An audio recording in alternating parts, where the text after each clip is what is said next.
నా పేరు Reddy. Degree first సెమ్కి వారం ముందు నేను ఒక అమ్మాయికి ప్రపోజ్ చేశా. తను 10 రోజుల తర్వాత యాక్సెప్ట్ చేసింది. అప్పటినుంచి సెకండ్ ఇయర్ వరకు చిన్న చిన్న గొడవలు జరిగేవి, కానీ మళ్ళీ కాంప్రమైజ్ అయ్యేవాళ్లం. సెకండ్ ఇయర్ ఎండింగ్లో ఆ చిన్న గొడవలు కాస్త పెద్దవే అవ్వడంతో తను నన్ను అవాయిడ్ చేయడం స్టార్ట్ చేసింది. ఆ తర్వాత నాకు తెలియకుండా వేరే అబ్బాయిలతో ఎక్కువగా మాట్లాడేది. నాకు అవన్నీ తెలిసి తనని అడిగితే, అన్నీ నీకు చెప్పాలా, ఎవరితోనూ మాట్లాడకుండా ఉండాలా అని నాతో ఆర్గ్యూ చేసింది.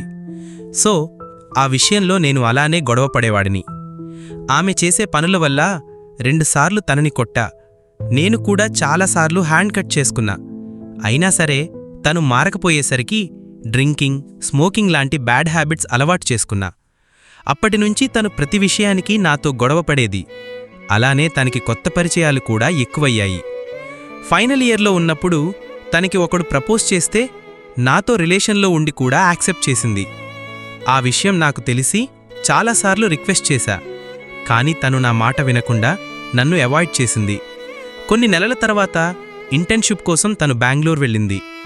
అప్పటి నుండి తను నన్ను పూర్తిగా అవాయిడ్ చేసింది.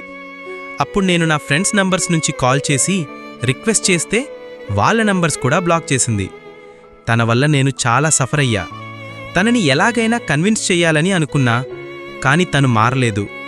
ఇంకేం చేయలేక తను బెంగళూరు నుండి వచ్చేదాకా వెయిట్ చేశా. తను బెంగళూరు నుంచి వచ్చేతా మాట్లాడాలని వెళితే నాతో మాట్లాడలేదు. అలా 4 మంత్స్ ఫుల్ డిప్రెషన్లోకి వెళ్ళిపోయా. డ్రింకింగ్, స్మోకింగ్ ఎక్కువై చాలా వీక్ అయ్యా. 11 కేజీల దాకా వెయిట్ లాస్ అయ్యా. ఆమె కోసం చాలా ఏడ్చా.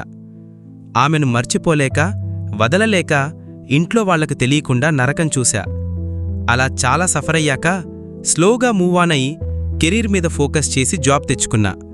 కానీ ప్రతిరోజు తను గుర్తొచ్చినప్పుడు, ఆమె నన్ను మోసం చేసి వేరే వాడితో హ్యాపీగా ఉందని గుర్తొచ్చినప్పుడు నేను ఎందుకు తనని తలుచుకుని బాధపడాలి అని ముఖంపై ఒక స్మైల్ వస్తుంది. ఇది నా లవ్ స్టోరీ.